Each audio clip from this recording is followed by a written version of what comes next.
Bira içiptir biram. Ay bilemez öyle. Bira içiptir. Beylekem içmedik.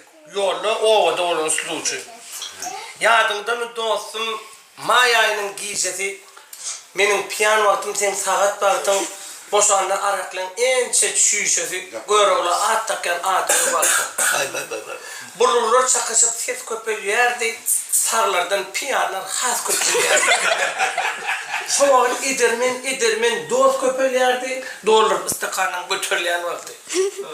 Şu toydan ikimi kaydıptık bile yolu hiç olarak görünen yoktu gözü sen dedin şuman ta yoktur bize kat olur adam il yatan vakti. Şol vakit sen piyan men olsa saat teresem giyce 2 oluptur saat şeydi polisler gelipti kavat açarlar kıyırlar.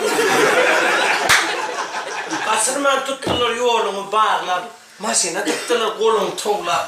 Üyümde haber etti neydi? Allah dipilip maşina mindirler vakti. Şu vakit görün yüzümde inci diye.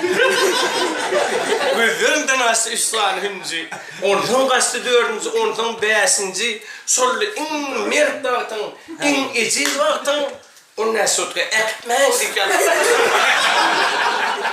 Doğru ondan sonra dolunun zemzon diye. Doğru ondan sonra dolunun zemzon. İnni içmediğine ektettim oradan. İnni içmediğine ektettim oradan. Hemen çağızıklığın baktı, hemen öl baktın diyor.